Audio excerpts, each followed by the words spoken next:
Selamat datang di channel Rumi Topik. Ada baiknya sebelum mendengarkan, posisikan terlebih dahulu tubuh Anda dengan nyaman. Tenangkan perasaan Anda, santai, rileks, dan disertai dengan mengucapkan basmalah. Selamat mendengarkan. A'udzubillahi minasyaitonirrajim. Bismillahirrahmanirrahim. Robbi a'udzubika min hamazati sayatin wa a'udzubika robbi ayahdurun. Robbi srohli sodri wa yasirli amri wahlul 'uqdatam min lisani yafqahu qauli. Assalamualaikum warahmatullahi wabarakatuh.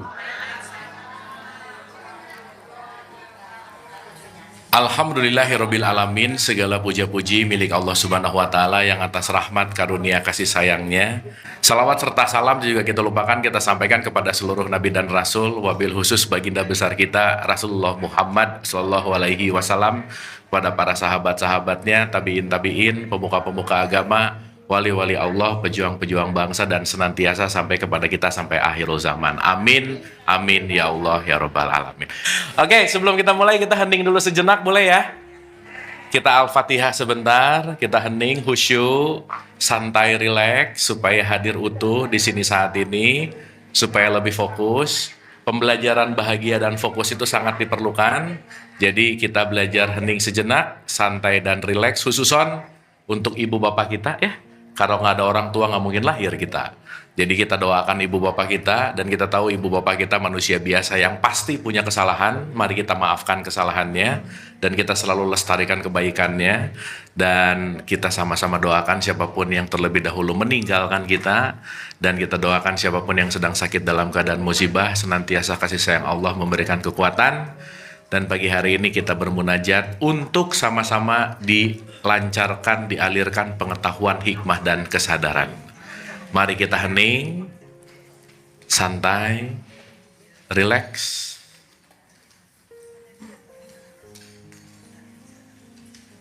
Al-Fatihah. Auzubillah.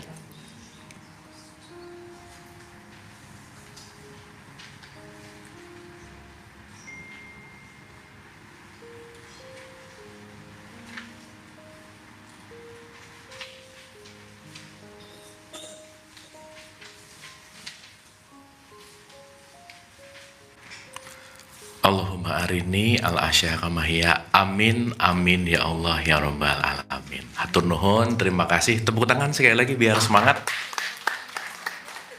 Saya 6 pertemuan ke depan, saya udah bikinin tabel ya. Jadi nanti kalau yang belum dapat tabel boleh minta ke panitianya. Jadi ini tabel ini akan mendasari kita untuk 5 atau ya mudah-mudahan kita lihat lah ya. Dalam beberapa pertemuan ke depan kita akan bicara dalam konteks beberapa poin. Nah, semuanya udah ada di sini gitu. Sehingga nanti ini udah dimudahkan, saya susunin supaya lebih mudah dan gampang ditelaah dan dicerna, karena kita akan berbicara dalam konteks tetap ya, masih dalam serial ketenangan batin. Gitu ya. Baik. Saya review dulu sedikit pertemuan kemarin, boleh? Ibu-ibu? Boleh ya? Kita review dulu sedikit. Kita paham-paham dulu sedikit, kita dalam-dalami lagi sedikit. Ya, oke. Ingat nggak kita pernah bahas innalillahi wa inna ilaihi rojiun. Innalillahi wa inna ilaihi rojiun biasanya kalau terucap kalau lagi apa, ibu-ibu? Ada yang apa? Meninggal. Kenapa? Dari Allah kembali ke... Oke, sekarang saya tanya, untuk kembali ke Allah perlu meninggal dulu nggak? Hah? Harus mati dulu nggak? Oke, berarti pertanyaannya, innalillahi wa inna ilaihi rojiun ini untuk yang hidup atau untuk yang mati? Hah? Contoh. Kalau ada orang meninggal diundang untuk 7 harian, 40 harian, gitu ada ya? Baca surat Yasin nggak? Yasin itu dibaca buat yang meninggal, buat yang hidup? Hah? Hah? Dua-duanya gimana nih? Ya, sekarang saya tanya, ibu-ibu, maaf ya. Kalau kita mau bicara dalam konteks apapun, semua pembelajaran buat orang lain atau buat diri sendiri? Nah gitu. Jadi konteks apapun yang diucapkan, subjek utamanya bukan orang lain, bukan. Makanya kalau baca Yasin dimulai dari 69, 70, 71, itu tuh orang baca Yasin nggak ngerti isinya sih masalahnya. Main baca aja. Bener nggak? Iya, habis baca udah selesai gitu. Nggak tahu isinya apa. Udah jelas kok di Yasin sendiri, ini semua untuk yang hidup hatinya. Berarti konteksnya semua itu adalah peringatan. Untuk yang hidup, subjek utamanya untuk yang hidup gitu. Oke ya. Kenapa saya mau memperdalam dulu di wilayah ini? Karena ilaihi roji'un ini adalah dalam tradisi Islam suatu pondasi esensi di kita di Islam itu adalah kembali ke Allah. Betul? Ketika kembali ke Allah, ini maaf ya, saya mau bicara dengan pemikiran yang konvensional. Ya, yang agak-agak masih jadul gitu kira-kira. Tapi nggak salah juga, nggak apa-apa. Bahwa pemikiran konvensional hidup, nanti mati, baru pulang gitu. Betul nggak? Hidup dulu, mati, baru pulang.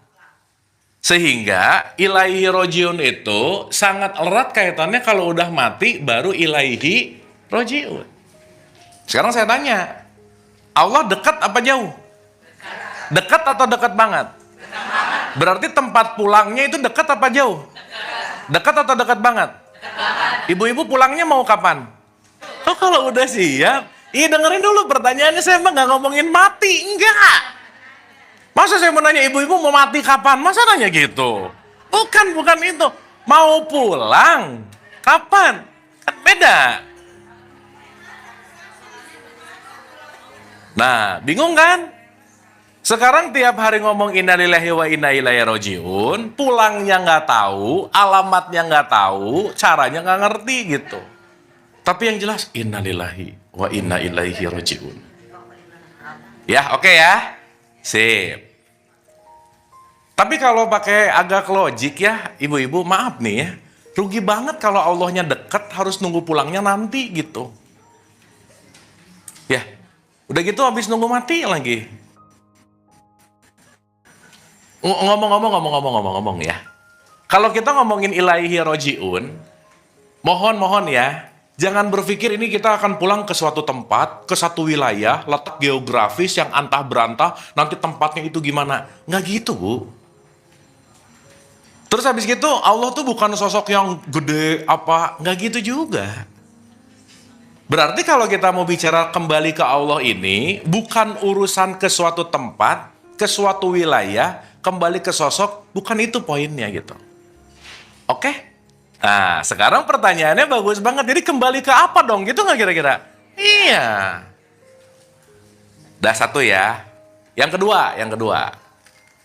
Ini kebanyakan nih ya. Kebanyakan kalau kita bicara dalam konteks nih ya. Ibu-ibu kalau dengar mati takut nggak? Takut sih. Iya bagus, nggak apa-apa. Kira-kira yang bakal mati yang tua atau yang muda?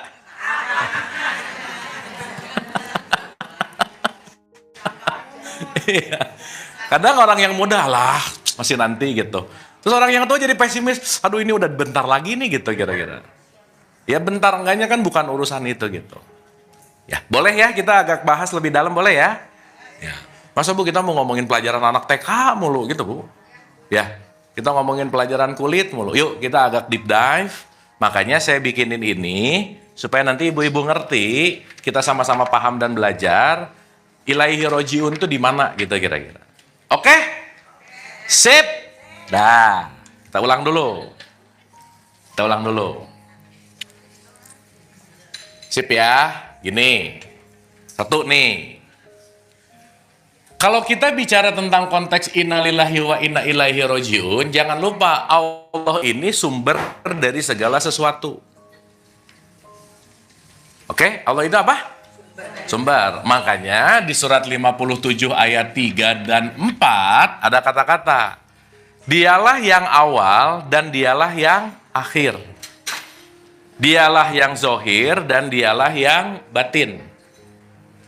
Terus di 57 ayat 4-nya ada kalimat menarik nih. Dan aku bersama kamu di mana saja kamu berada. Apa katanya, Bu? Aku, kata Allah, bersama kamu di mana saja kamu berada. Berarti Allah di mana? Bersama kita, kan jelas. Kamu di sini, aku di sini. Kamu di situ, aku di situ. Oke? Oke? Sekarang saya tanya. Berarti pertanyaannya, kalau Allah bersama kita di mana saja kita berada, mungkin nggak jauh dari Allah? Nggak mungkin. Nggak mungkin. Kenapa? Gimana mau jauh dari Allah? Orang sang hidup sejati itu adalah Allah itu sendiri gitu. Maka kita mulai belajar mengenal Allah itu dengan spektrum. Contoh nih. Contoh ya, pelan-pelan nih. Pelan-pelan. Di surat 24 ayat 35 dikatakan, Allahu nur, aku adalah nur, aku adalah cahaya. Jadi ibu-ibu, saya mau memudahkan aja ya, supaya kita bisa ngelihat ini agak lebih holistik. Jadi kalau mau berbicara tentang konteks Allah, Allah itu konteksnya adalah energi. Maha energi.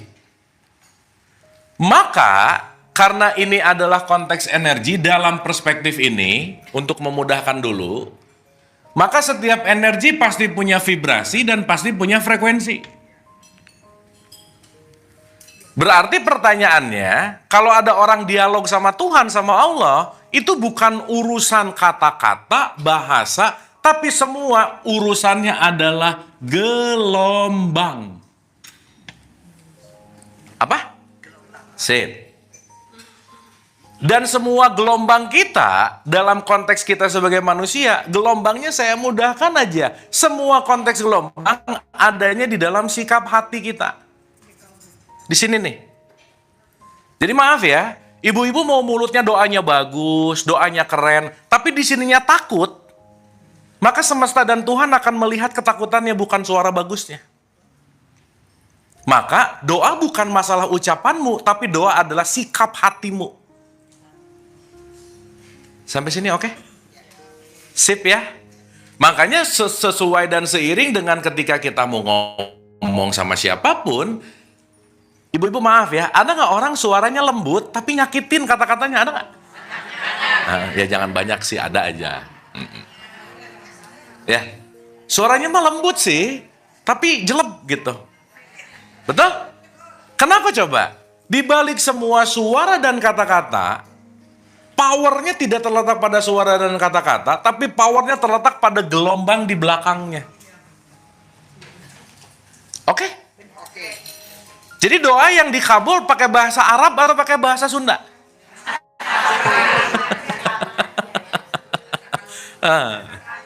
Ya, maaf ya, urusan bahasa yang keluar tuh ekspresi aja sih gitu. Atau ngomong-ngomong, ibu-ibu ini sering berdoa atau sering baca doa, yang mana? Oh, yang bener ah. Ada doa dibacain, jangan-jangan gitu. Ya, habis gitu dihafalin lagi.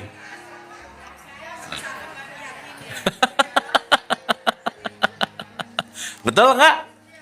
Iya. Jadi akhirnya kita ini ahli baca doa, tapi justru malah tidak berdoa. Oke? Sip? Dah. Pelan-pelan ya. Pelan-pelan nih. Contoh nih, contoh. Ini di ruangan ini tuh ada sinyal wifi, ibu-ibu. Sinyal apa? Oke, ini contoh ya, saya kasih contoh dulu supaya nanti ngerti gitu.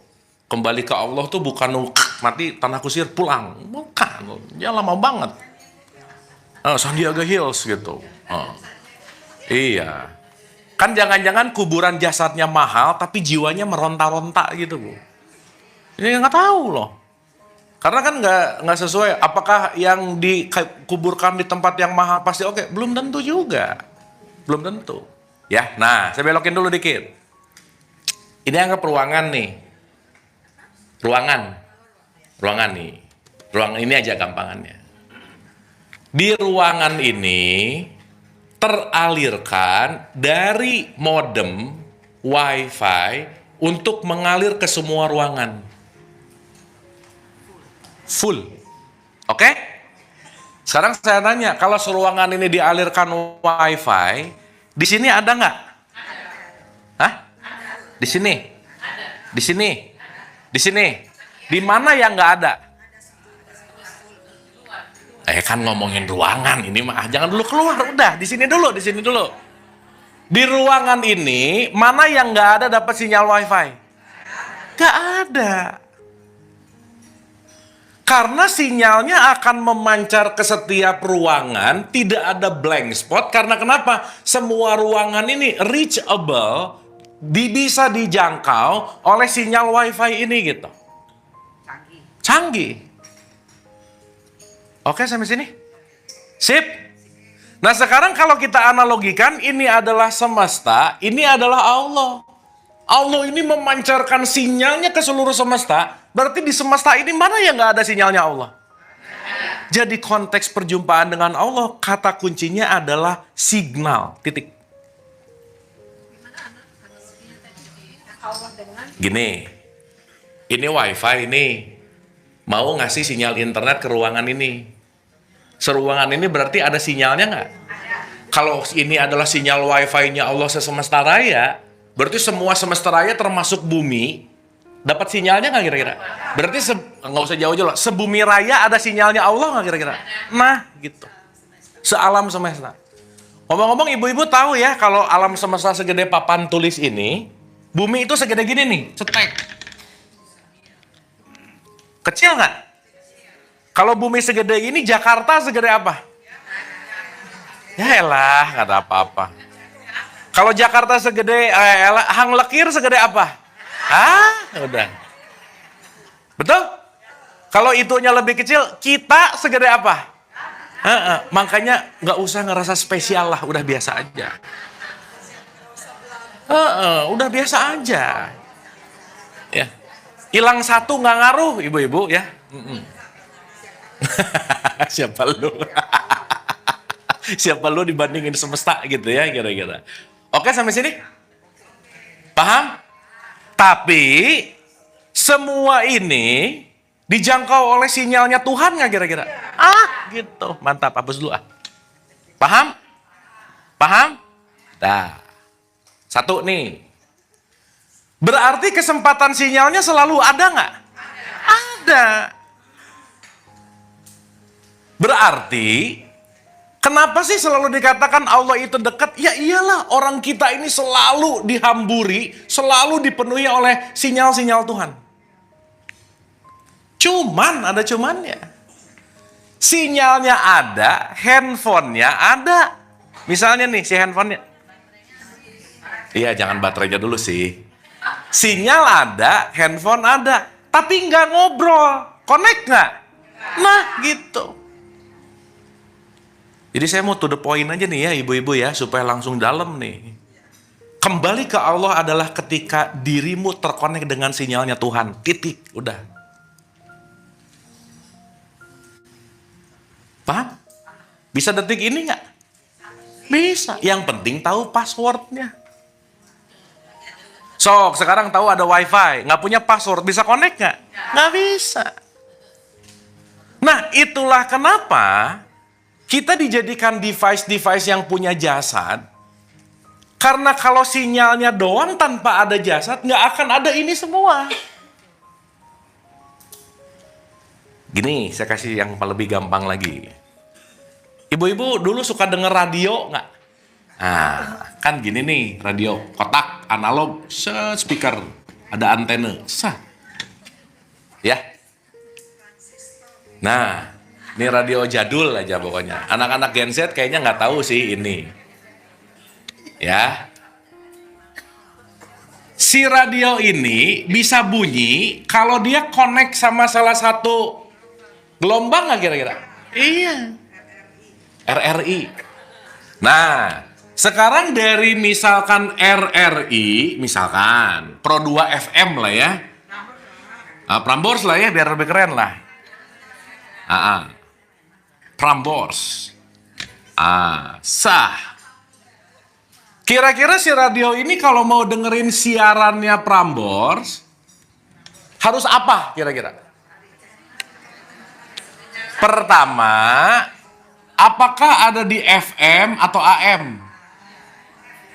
Betul? Pengen denger Prambors, nyarinya di AM. Wassalam, udah. Berarti salah sinyal, salah vibrasi gitu, salah gelombang.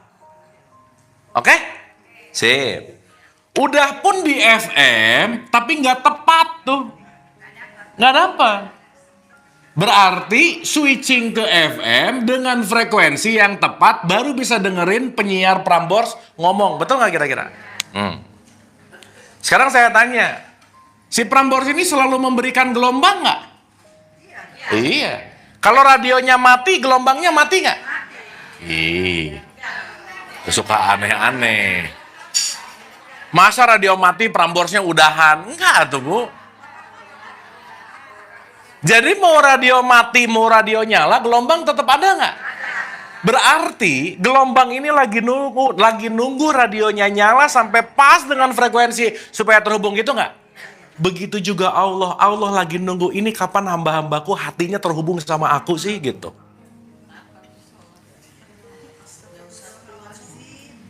Ya, paham nggak maksud saya? Ini kapan nih radio-radio ini mau ngedengerin suara saya, kata Allah, untuk menjadi, kan ini radio ini kalau udah jadi suaranya Allah disebut khalifah nanti. Maka apa yang ingin disampaikan Allah diwakili oleh ucapan kita. Gitu nggak kira-kira? Nah, yang menarik, berarti ilaihi rojiun itu bukan urusan matinya, bukan. Tapi tuning kepada gelombang Allah, gelombang ilahiyah. Titik, udah. Ayo, sekarang lebih banyak connect ke gelombang ego, marah, benci, dengki, atau ke gelombang-gelombang tinggi ilahiyah. Mana yang lebih sering kadang-kadang? Jangan-jangan terlalu banyak main di gelombang-gelombang rendah, jadi akhirnya nggak bisa masuk ke gelombang tinggi gitu kira-kira. Jadi kita sebenarnya udah dikasih perangkatnya untuk connect nggak sama gelombang Allah? Iya, cuman jarang dipakai. Boro-boro dipakai, jangan-jangan tahu koneksinya aja, tahu alatnya aja, enggak. Bu maaf loh ya, mau sholat, mau puasa, mau umroh, mau haji, itu ritual untuk mengaktifasi kita terhubung sama gelombangnya Allah gitu kira-kira. Tapi yang terjadi, sholat-sholat, gelombang yang dikonekinnya gelombang rendah terus gitu. Nggak ngaruh. Makanya maaf loh ya, nggak ada loh urusan bahwa yang paling mulia adalah orang yang rajin sholat. Nggak ada, Bu. Karena sholat bukan indikator parameter, bukan. Nah, ujung-ujungnya kalau keluar konteks ngikutin gelombang, pasti outputnya jadi perilaku. Makanya ujung penilaiannya selalu menjadi takwa. Nggak ada sok di Quran cari. Yang paling mulia adalah yang rajin tahajud. Nggak ada. Yang paling mulia adalah yang rajin umroh. Nggak ada. Tapi mau tahajud, umroh, kurban, semua terserah deh. Apapun konteks ritualnya, jadikanlah dirimu sebagai radio-radionya Tuhan untuk menyuarakan suara-suaranya Tuhan. Outputnya adalah akhlak dan perilaku. Jadi yang penting sholatnya atau takwanya? Dua-duanya. Kan sholat ritualnya, jembatan. Kalau nggak ada latihan, tidak ada terlatih. Gitu. Oke? Oke nggak ini? Oke, sip. Paham? Jadi mulai ngerti nggak Allah itu dekat tuh gimana, ngerti nggak? Ngerti sih, mantap. Nah, oke banget. Makanya di Al-Baqarah 115 ada kalimat timur dan barat milik Allah, kemanapun kamu menghadap, di situ wajahku. Awas ya, wajah itu bukan muka, Bu. Wajah itu kalau pakai bahasa Inggris namanya appearance. Kalau appearance itu kalau bahasanya Ibnu Arabi, wujud dan mawujud. Contoh, saya kasih contoh. Contoh. Ada lampu, ada AC, ada speaker. Ada apa, Bu? Lampu, AC, speaker. Ada berapa benda? Oke, sekarang saya tanya. Kalau ibu-ibu menggunakan mata fisik, ada 3 benda yang berbeda nggak kira-kira? Iya. Iya dong, ada lampu. Gini, saya gambarin. Lampu, AC, sama speaker. Oke? Lampu tugasnya apa? Menerangi. AC tugasnya? Mendinginkan. Speaker? Mengeraskan suara. Masing-masing punya tugasnya masing-masing nggak? Sip. Tapi kalau menggunakan pandangan tauhid, ibu-ibu nggak akan ngelihat 3 yang berbeda lagi di situ. Ngelihat apa coba?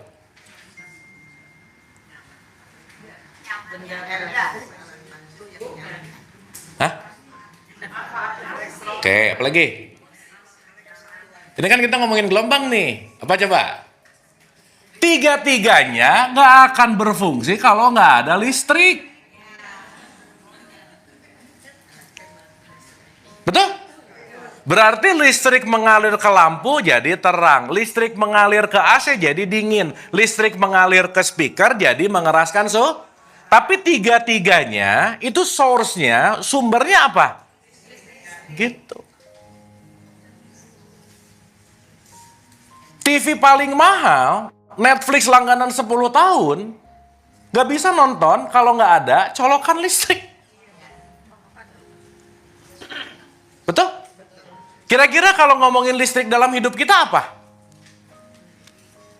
Suka lupa. Napas.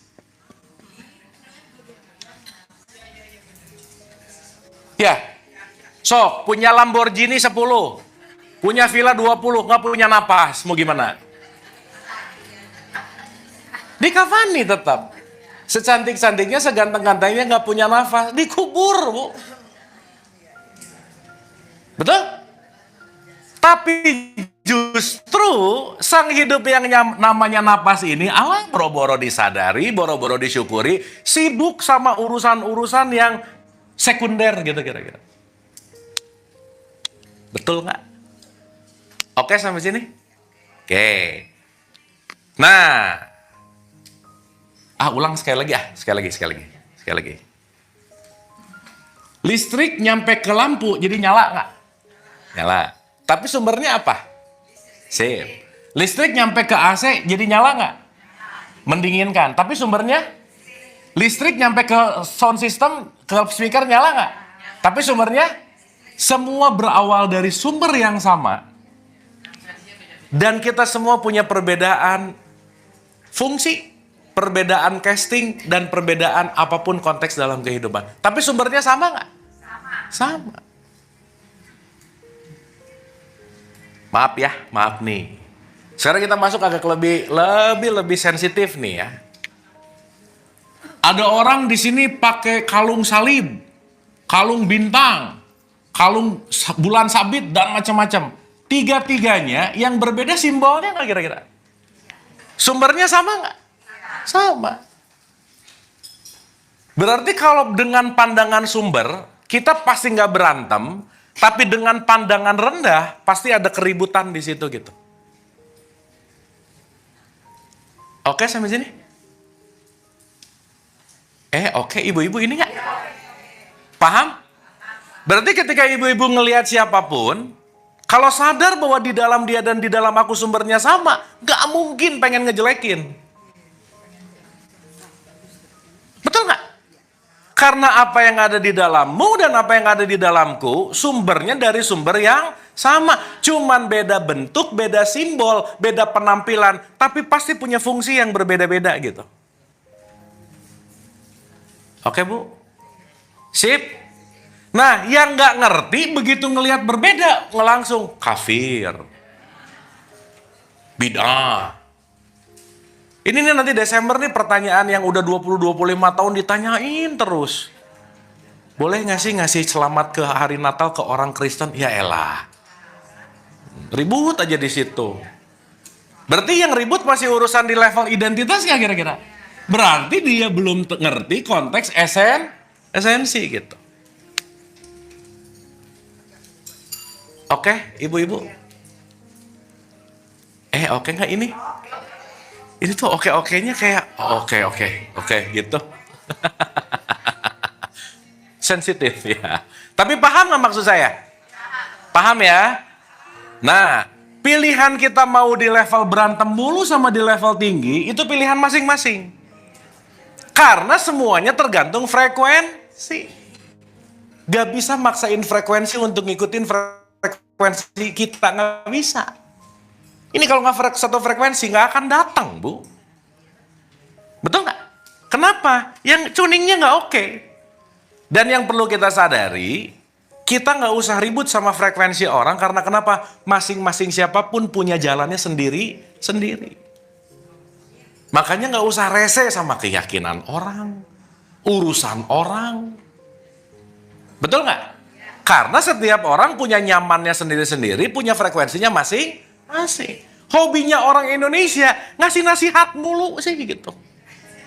Sekedar mengingatkan, ini nyebelin banget. Maksudnya baik tapi nyebelin. Orang nggak perlu dinasihati kok gitu. Bener nggak ini? Iya. Bahkan ibu-ibu psikolog lah ya, lulusan psikologi. Di dalam perspektif psikologi, orang tuh paling nggak suka dikasih nasihat, bener nggak? Ini pemanasan ibu-ibu. Baru kita mulai. Nah, nih ya, mulai nih. Udah warming up, udah anget nggak? Sip, mantap. Paham ya? Nah, awas nih jangan lupa Bu disimpan Ctrl S, save. Ya, simpen ya. Nanti kita akan bawa ini kemana-mana. Oke. Sekarang saya tanya. Sumber listrik itu jauh atau dekat dengan kita? Kalau tadi ngomongin listrik. Nih, contoh. Gardu utama yang paling source, yang paling gede, itu namanya Allah. Oke, gampangannya begitu. Gardu utamanya, gardu utama listriknya gitu. Si gardu utama ini dipercikan kepada setiap hamba-hambanya, dipercikan namanya ruh. Berarti di dalam diri kita ada percikannya nggak? Ada. Maka percikan ini yang menghidupkan kita, percikan ini daya hidup kita, percikan ini adalah diri kita yang sejati sebetulnya. Oke? Maka ruh ini kelak dikasih aplikasi namanya jiwa. Ruh dan jiwa dikasih kemasan namanya jasad. Jadi mau nggak mau, suka nggak suka, dalam perspektif ini kita segitiga, ada jasadnya, ada jiwanya, tapi kita ini esensinya adalah sang percikan ruh dari sumber yang sama. Oke sampai sini? Oke sampai sini? Oke. Nah, yang menarik adalah berarti kalau kita mau ke ibu-ibu, ini saya mau pakai analogi ya supaya gampang. Allah itu sering saya sebut aku satu, ruh itu adalah aku dua, jiwa itu adalah aku tiga, jasad itu adalah aku empat. Jadi banyak aku di dalam aku. Nah, boleh. Kalau di jiwa, dalam perspektifnya Freud, ada ego, ada super ego, ada id. Id itu apa sih, Bu? Dorongan fisiologis tubuh fisik. Pengennya begitu. Tapi begitu dia naik ke super ego, mulai mikir, kalau gitu oke nggak ya? Gitu nggak kira-kira? Ya, maka nggak semua keinginan harus diiyahin gitu kira-kira. Betul nggak? Oke. Sehingga berarti kita semua ada di dalam, berarti kita semua punya jiwa nggak? Punya. Punya jasad nggak? Punya. Berarti kalau punya, jiwa dan jasad itu sejatinya kita bukan? Ih. Ulang. Ulang ya, ulang. Ibu ingat nggak waktu kita bahas fitrah? Ramadan itu disuruh menuju fitrah nggak? Ih, kembali fitrah bukan menuju. Nih ibu main iya aja. Ya. Kayak sering dengar ceramah gitu. Ya, gitu. Dengerin dulu. Ramadan itu disuruh menuju fitrah atau kembali fitrah? Nah, ulang ya, ulang.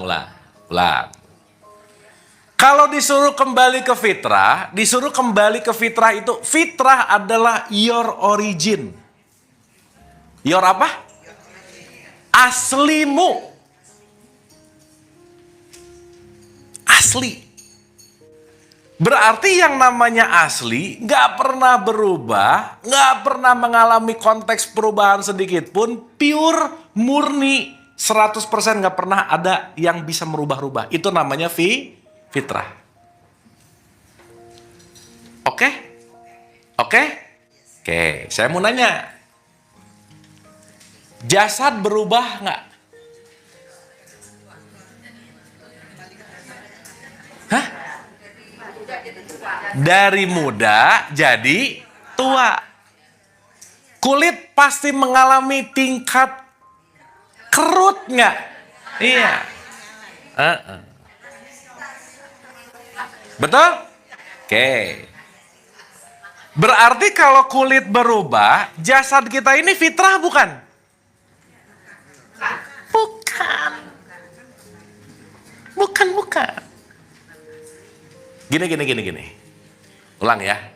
Udah kita pelan-pelan di sini nggak apa-apa ya. Tapi ibu-ibu kalau udah ngerti ini, wah top aja.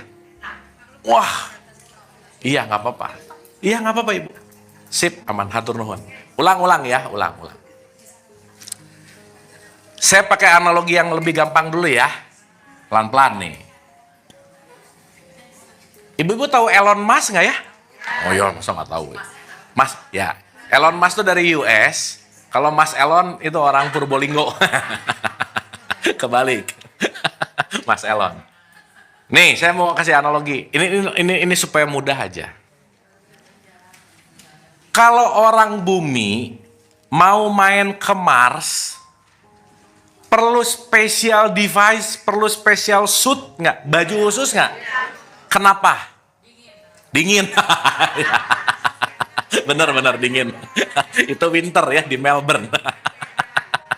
Iya, karena begitu lewat tertentu, hampa udara. Betul? Karena tubuh fisik kita, anggap aja, memang perlu udara, oksigen untuk nafas. Betul nggak? Berarti kalau astronot mau pergi ke Mars, dia perlu baju khusus nggak? Sip, mantap. Nah, sekarang saya mau nanya ibu-ibu. Kita ini, dalam perspektif ini ya, kita ini penduduk asli bumi bukan?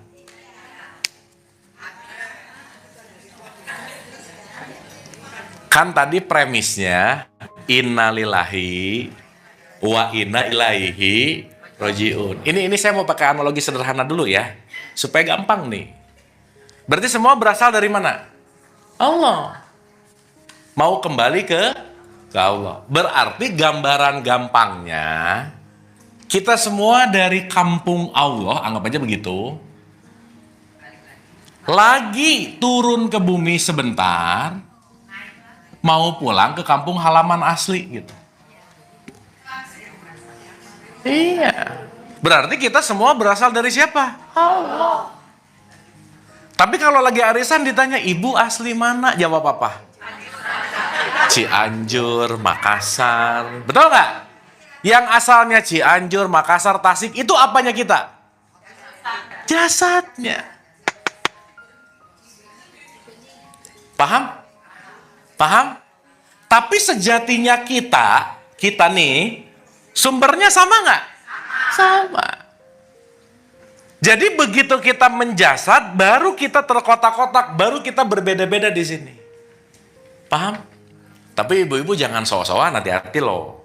Karena udah ngerti ini, besok arisan ditanya teman, ibu asli mana? Aku berasal dari Allah. Jangan, udah. Biasa aja. Ya awas, jangan sok-sokan. Nanti yang dengarnya nggak ikut pengajian, puyeng. Wih, si ibu rada aneh nih, gitu. Ibu nanti nggak punya teman, jangan gitu ya. Karena kita dari sini mau ke bumi, maka kita dikasih baju bumi. Namanya jasad. Padahal kita yang di dalamnya nih. Paham nggak? Berarti yang lahir di Garut, di Tasik, di mana-mana, itu baju buminya. Pertanyaan saya, kalau nggak ada baju bumi, si yang di dalam ini bisa hidup di sini nggak? Nggak bisa.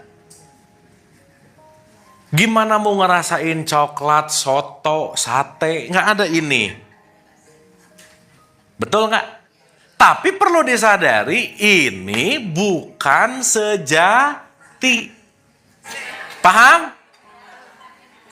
Ibu-ibu, begitu ibu-ibu besok ngaca, kalau mulai sadar, ya ampun, ini adalah baju bumiku. Harus dirawat nggak? Rawat, Bu. Rawat dengan makanan yang baik, olahraga yang oke, tidur yang oke. Jangan lupa loh, merawat diri itu bagian dari ibadah sama Allah loh. Apa sih jangan urusannya sholat 5 waktu, buang sampah sembarangan. Itu suka nggak nyambung gitu. Paham ya maksud saya ya? Oke. Berarti baju bumi ini diri sejati kita bukan? Bukan. Sejatinya adalah yang mengisinya, yang menjadi percikan bagian dari Allah, namanya ruh. Udah gitu dulu paling gampang. Siapakah aku? Jadi aku adalah percikannya Tuhan. Udah gitu dulu paling gampang. Bu, maaf. Begitu lahir si baju bumi ini dikasih nama nggak? Begitu lahir baju bumi dikasih nama nggak? Dikasih atuh nama. Nama diri sejati bukan? Bukan. Karena bisa ganti. Berubah. Tapi yang di dalamnya gak akan berubah sampai kapan juga. Paham? Paham? Nah, ya ibu-ibu mau gak paham juga, paham aja dulu gak apa-apa ya. Tapi dapat ya? Maksud saya, gini loh. Supaya kita ngerti. Nanti ibadah tuh bukan hanya urusan fisik gitu loh, Bu. Ini jangan-jangan ibadah fisiknya rajin, tapi jiwanya nggak pernah dikasih nutrisi gitu. Apalagi ruhnya. Gitu. Akhirnya sibuk visual, sibuk ritual, tetapi jiwa tidak terkoneksi ke sumber gitu kira-kira. Oke? Sip? Pertanyaan? Iya. Gak apa-apa tuh, Bu, sebulan sekali ditanya mulu gak apa-apa ya. Jadi jasad fitrah bukan? Bukan, berubah. Checklist. Oke? Nah, sekarang kita naik. Jiwa. Fitrah bukan? Bukan. Karena dia berubah. Jiwa. Bu, isi jiwa apa sih? Oh, ruh sih. Bukan. Isinya jiwa, pikiran, perasaan, emosi.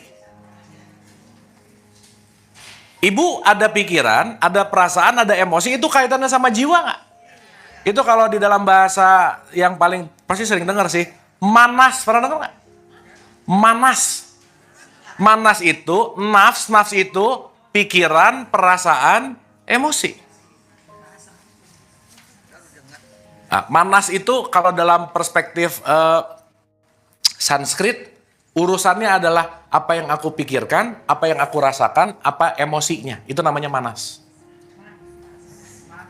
Oke? Nah, saya mau nanya, pikiran berubah nggak?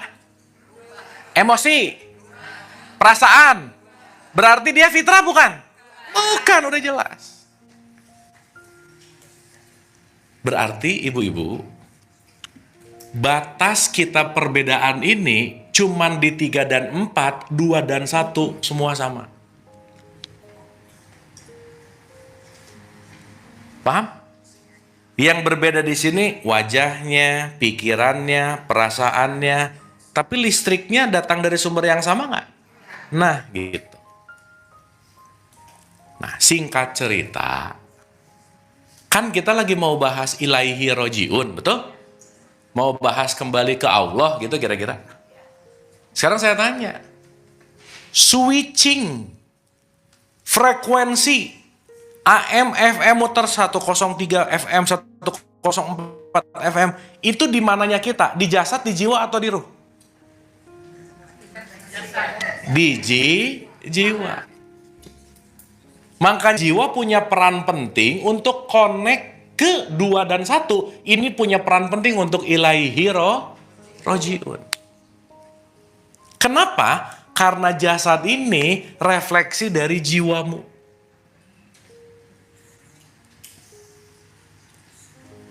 Oke, sampai sini? Nah, singkat cerita. Jadi kira-kira kalau orang ilaihi rojiun, pengaruh besarnya pada jiwanya nggak kira-kira? Yes.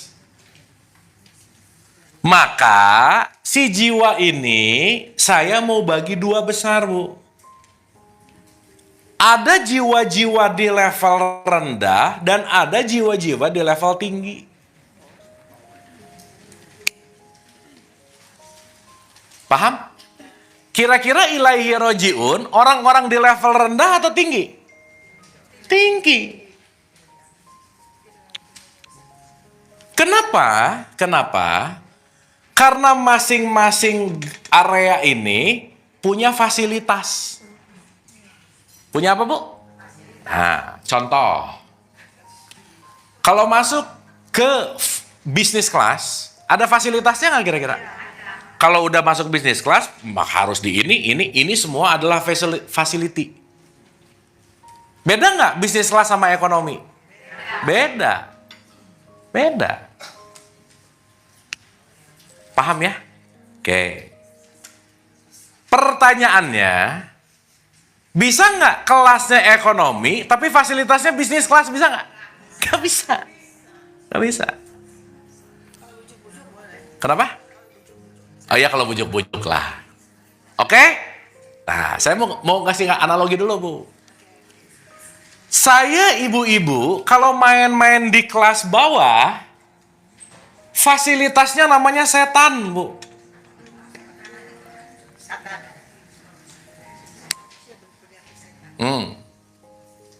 Jadi setan itu nanti kita artikan sebagai fasilitas.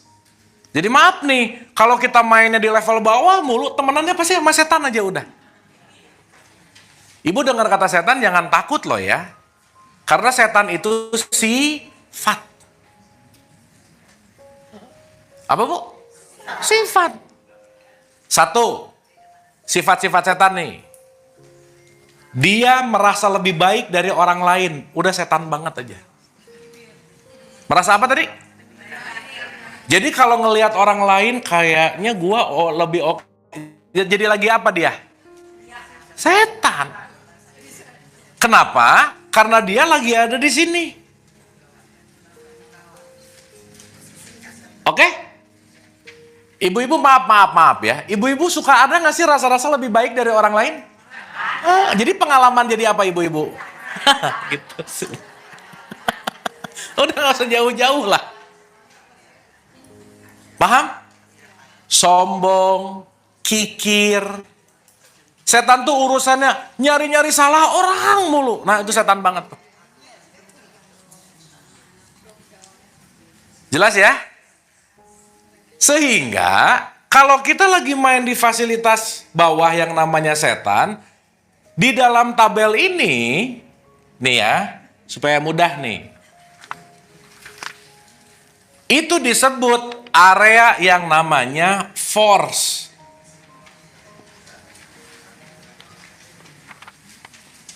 Tapi kalau kita selamat dari area force, kita akan masuk ke area yang namanya power.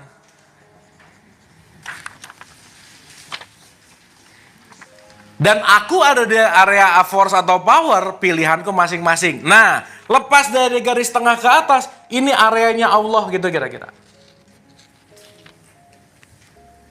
Jadi nanti ibu akan paham, setan itu adalah spektrum rendahnya Allah. Bu, ngomong-ngomong yang nyiptain setan siapa? Allah. Berarti setan diperlukan nggak dalam hidup? Iya. Ibu kalau nggak ada setan, nggak pinter kita, Bu. Setan itu pelatih. Tapi nggak bisa disalahin. Awas nih dikit-dikit. Aku kayaknya digoda setan deh, jadi gini. Ya elah, udah goda setan.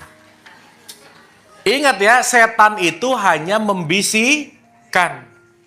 Yang ngerjainnya siapa? Gitu. Oke? Oke. Nanti next pertemuan kita akan belajar, Bu, judulnya manajemen iblis. Nanti kita bahas. Ya. Nanti. Nah. Ya, tapi Ibu nggak usah kaget lah. Tenang. Nanti begitu habis belajar, ujungnya apa coba? Gue banget gitu ya. Dah ya. Dah. Sip. Sekarang saya mau ngasih analogi lagi berikutnya. Gimana? Energi tenang. Nanti saya jelasin satu-satu. Gini. Ulang ya, kita resume ya.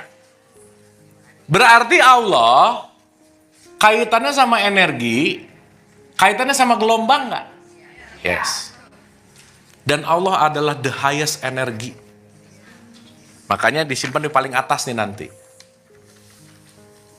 Berarti kalau ibu banyak main-main di energi rendah, nggak ketemu.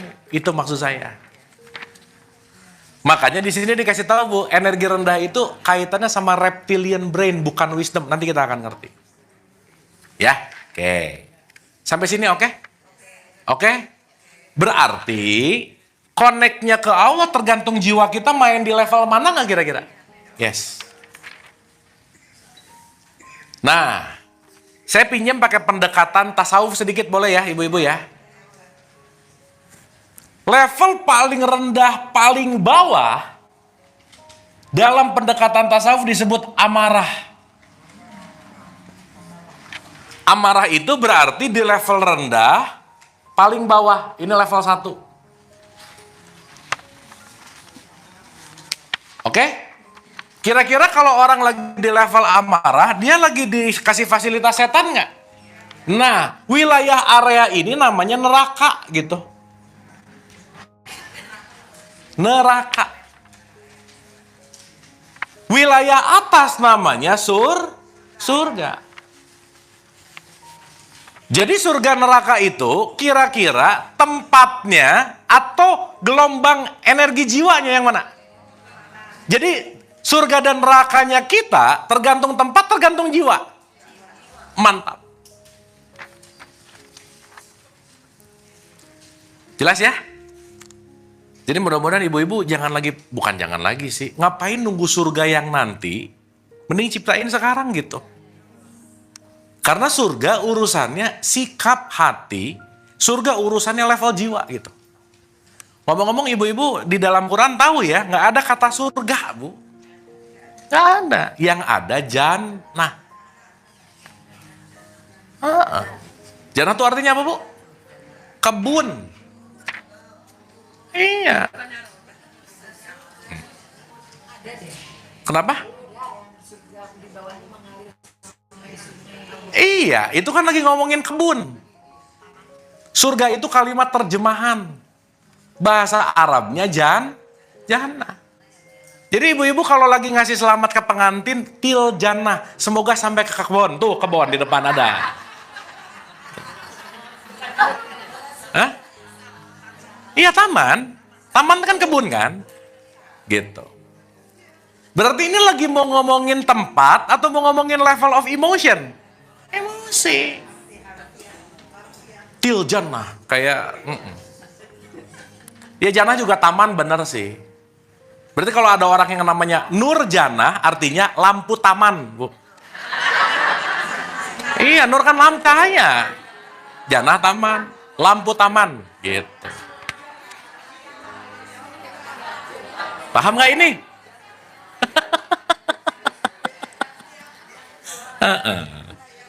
Ya. Jadi surga tujuan bukan? Iya.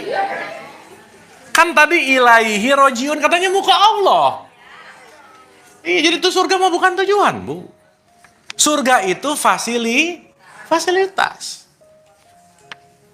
Kembalinya adalah Allah. Bu, di neraka ada Allah nggak? Hah? Di neraka kalau ngomongin tempat, Allah ada di mana-mana nggak? Termasuk di neraka nggak? Iya. Di surga? Iya. Jadi ibu mending ke surga, mending ke neraka? Ilaihi rojiun. Yang penting mah ada Allah aja, Bu. Udah. Paham ya? Paham nggak ini? Sip. Neraka itu dalam bahasa Arab disebut nar. Nar itu api. Api itu frekuensi rendah di sini nih. Jadi kalau ibu-ibu lagi amarah, berarti lagi berapi-api nggak? Lagi di nar nggak?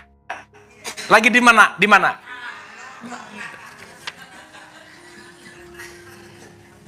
Oke? Dah, satu-satu nih. Amarah di level rendah, di energi paling top button level paling rendah yang cuma 20, itu Bu, namanya ketika jiwa seseorang merasa tidak berharga, itu nomor 1 tuh. Jiwanya, Bang. Iya. Aduh, aku apa sih? Kenapa? Iya. Bu, ada nggak orang yang hidupnya tuh nggak merasa dirinya berharga? Ada nggak kira-kira? Makanya saking dia ngerasa ini nggak ada harganya, mending hilang aja deh gitu. Oke? Dan di level ini, orang-orang yang dirinya tidak berharga, kerjaannya apa coba Bu? Menolak mulu realitas gitu.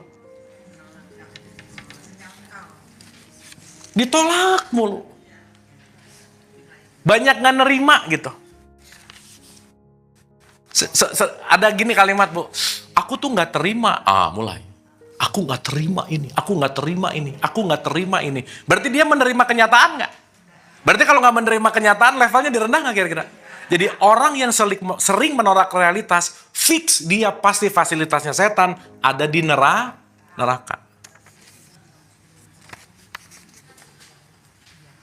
Susah connect sama Tuhan di situ, Bu.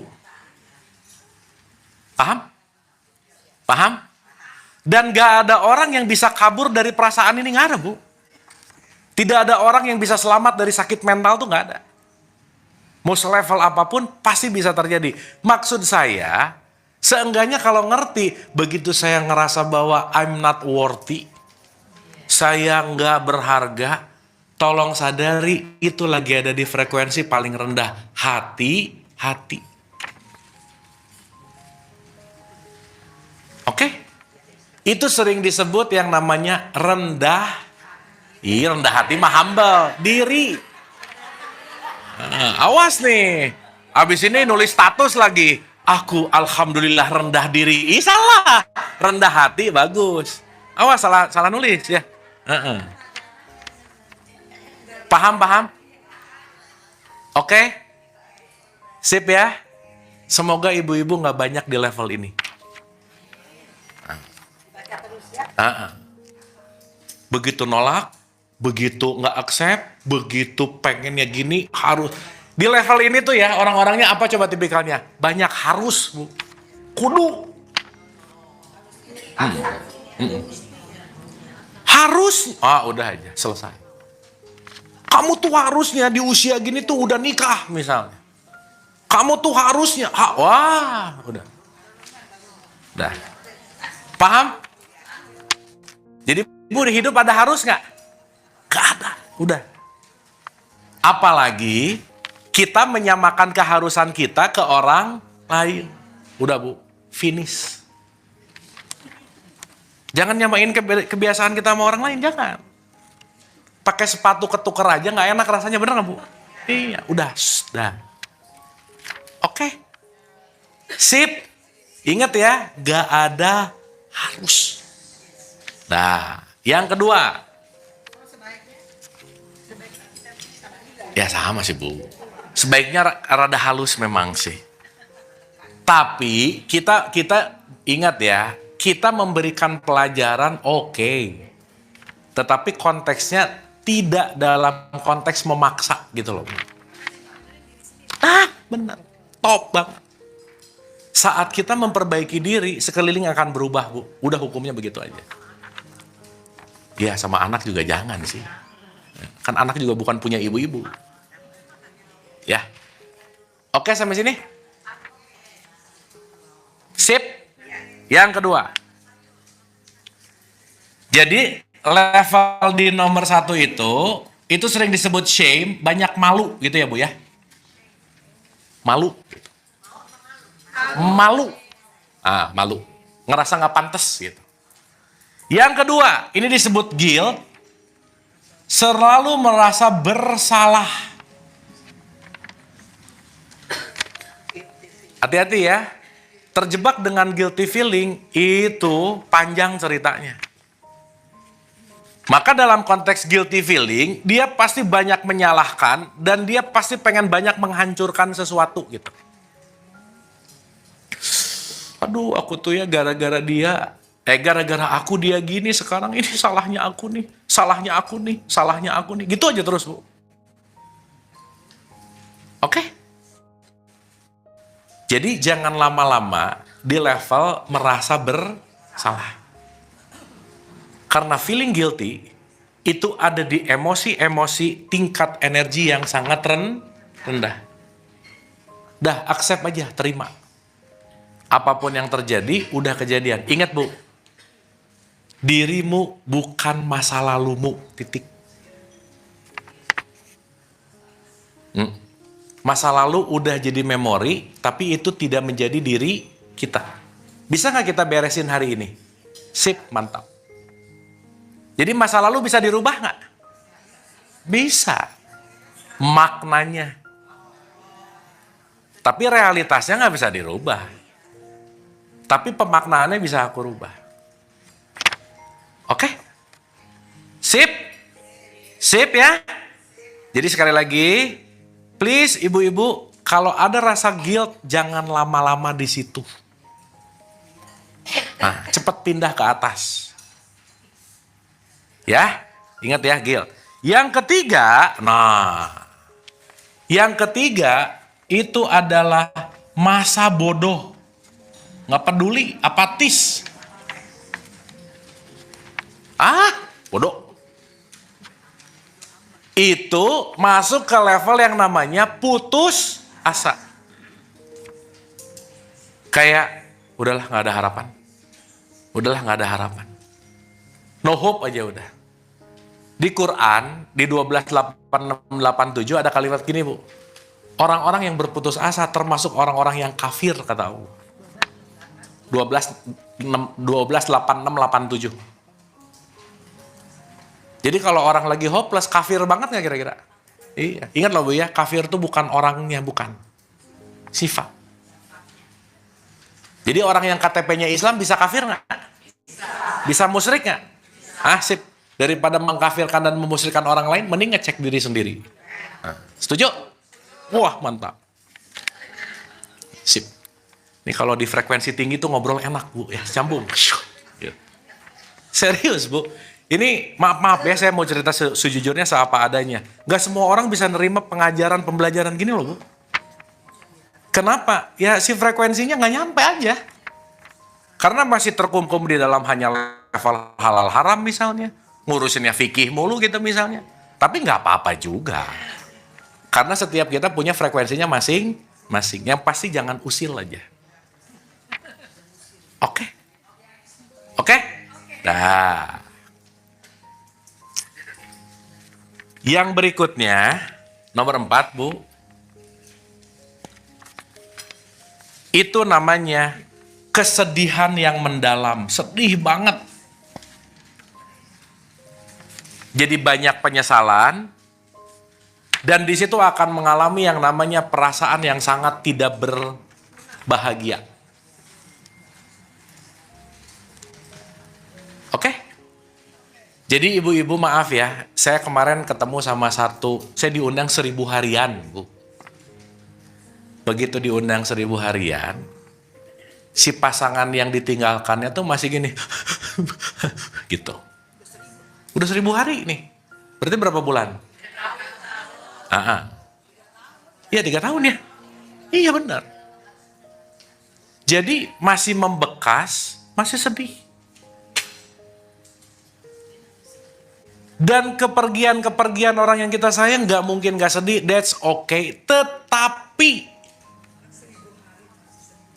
kalau misalkan kita terjebak di perasaan yang sama terus, kita terjebak di level yang rendah terus gitu loh. Paham ya? Jadi kalau ibu-ibu sekarang masih ada yang sedih terhadap sesuatu, kalau bisa dikasih waktu. Contoh. Dan ada dan nih. Kalau semua perasaan ini datang, jangan ditolak, please. Di-accept aja. Jangan gini nih, sedih datang nih. Aduh rendah, jangan sedih. Jangan. Ingat rumusnya, makin ditolak, makin menguat. Dan orang-orang yang susah menerima, gengsian, susah menerima perasaan, Bu. Mereka kadang-kadang feeling seems okay, pretending gitu. I'm fine. Padahal di dalamnya, wah berantakan. Makanya Bu maaf banget ya. Ciri-ciri orang yang kecerdasan emosinya nggak bagus, itu sangat sulit mengungkapkan perasaan. Udah gitu aja.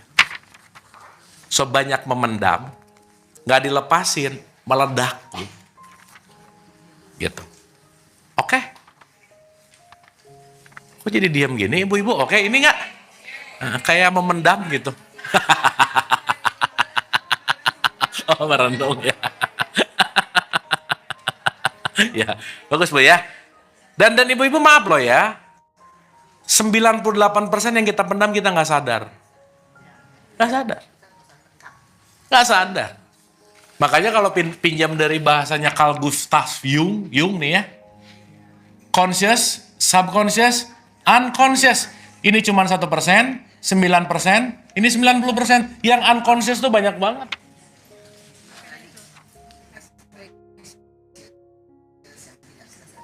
Betul nggak? Makanya kadang kita perlu orang lain untuk ngingetin yang di sini. Iya. Jadi ibu kalau marah benci sama orang, ingat lukanya udah ada lama. Iya, dia cuman push the button.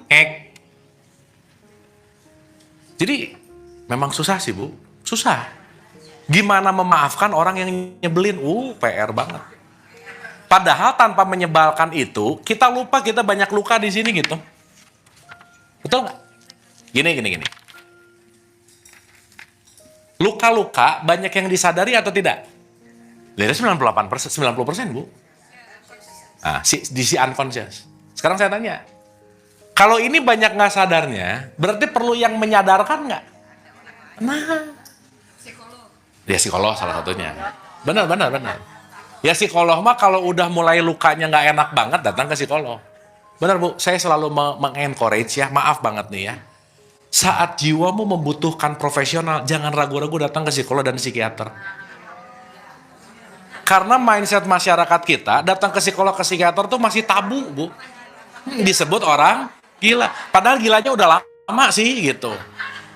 Kan gila tuh cuma ada dua, gila baru, gila lama gitu ya kira-kira. Dan gila beneran. Nih contoh. Saya punya luka di sini, nggak di sini nih, nggak nge. Terus tangan saya yang di sini disentuh, cetek, sakit nggak? Kenapa? Ya lukanya di sini. Suatu saat teman saya nyolek di tempat cetek, sakit nggak? Sekarang saya tanya, berarti sakit itu lukanya udah ada belum? Jadi dia cuma nyolek nggak? Berarti orang nyebelin tuh bukan nyebelin, dia cuma nyolek luka yang ada di dalam gitu loh, Bu. Paham nggak? Iya. Sekarang saya tanya, kalau nggak ada orang nyebelin ini, tahu nggak punya luka di sini? Berarti siapapun yang menyebalkan, terima kasih. Tapi belakangnya pret gitu.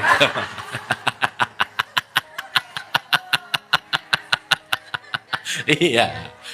Karena tanpa kamu, tanpa si menyebalkan ini, aku nggak akan tahu aku punya luka di sini. Paham nggak, Bu? Makanya, saya pinjam pakai perspektifnya Yesus nih, Isa nih. Yesus ngomong gini, cintailah musuhmu. Keren nggak, Bu? Saat Yesus mau disalib, dia doa gini sama Tuhan, Tuhan, ampunilah mereka yang mau menyalib karena mereka nggak ngerti. Berarti kan nggak ada dendam di sini.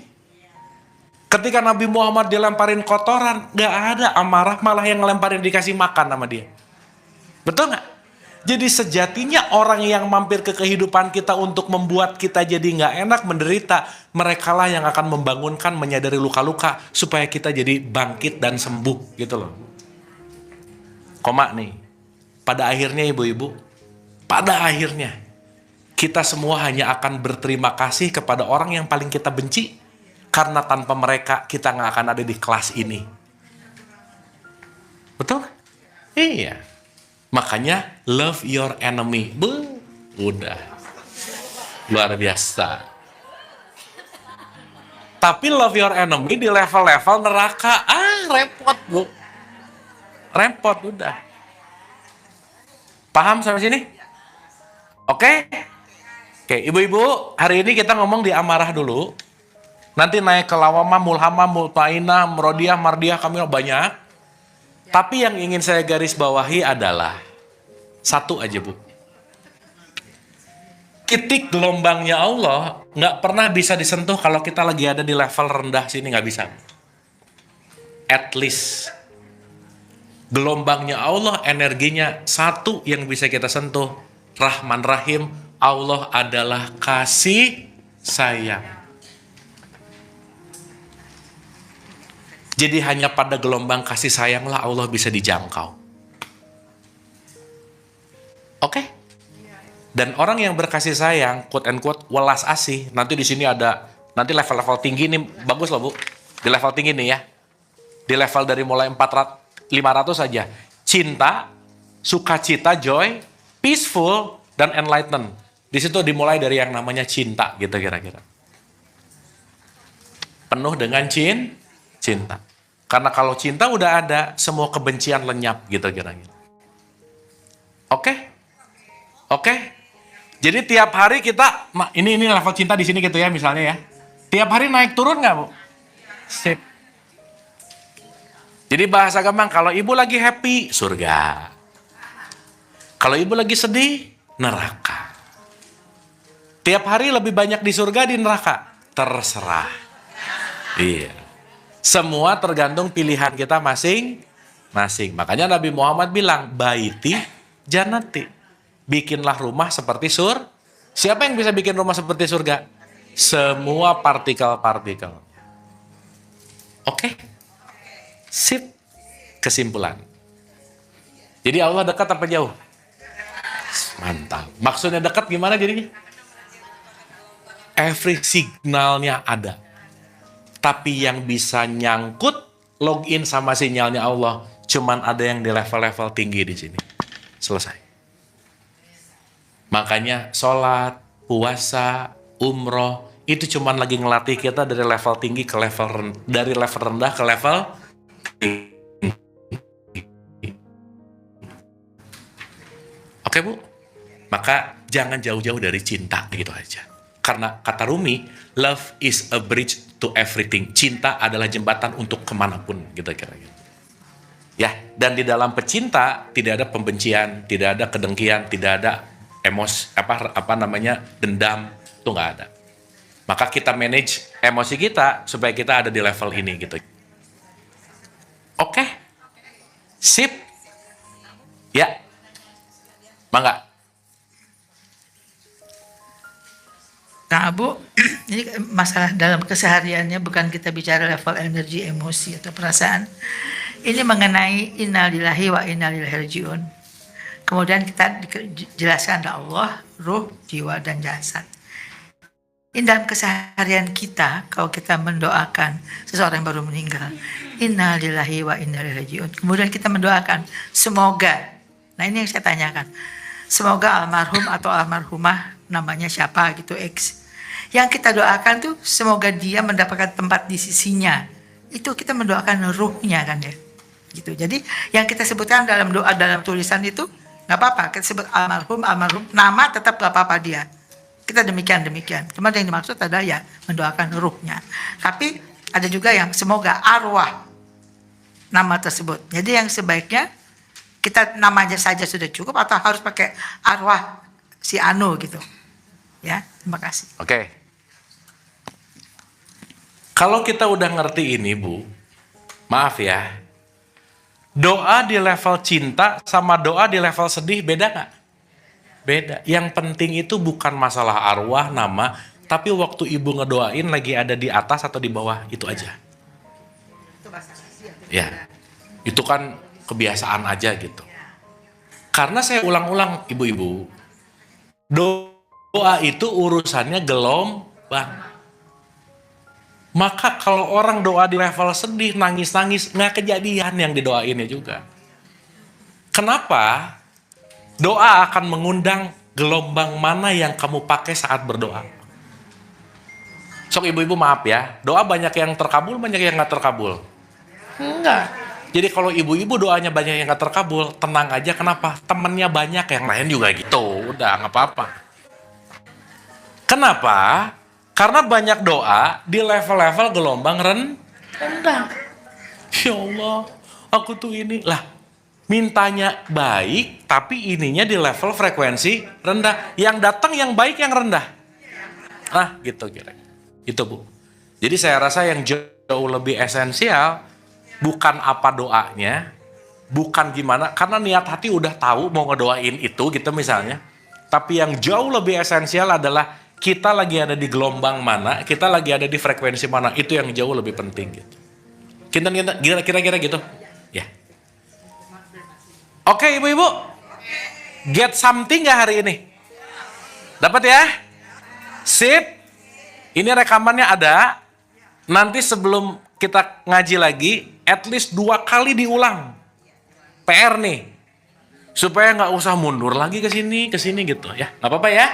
Karena kita ini masih banyak nih, amarah nanti kita beresin ke lawamah, mulhamah, mutmainah, rodiyah, mardiyah, kamilah, dan seterusnya. Sampai ke level-level yang lebih tinggi.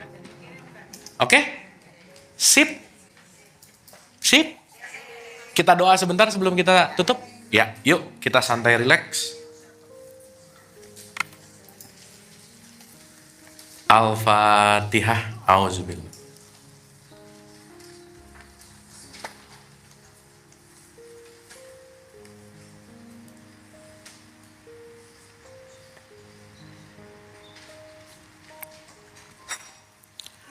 Allahumma rabbik firli wali walidayya warhamhuma kama rabbayani shaghira. Rabbana atina fid dunya hasanah wa fil akhirati hasanah wa qina adzabannar. Wa adkhilnal jannata ma'al abrar. Ya Aziz ya Ghafar ya Rabbal alamin. Subhana rabbika rabbil izzati amma yasifun. Wassalamun ala mursalin. Walhamdulillahi rabbil alamin. Amin, amin ya Allah ya Rabbal alamin. Ibu-ibu terima kasih, mohon maaf lahir dan batin. Ibu-ibu senantiasa sehat dan bahagia. Sampai ketemu di pertemuan berikutnya. Wabillahi taufiq wal hidayah. Assalamualaikum warahmatullahi wabarakatuh. Hatur nuhun. Anda telah menonton video ini hingga di penghujung video. Semoga video ini bermanfaat untuk Anda, serta dapat menjadikan diri Anda lebih baik dari hari kemarin. Nantikan video kami selanjutnya. Terima kasih.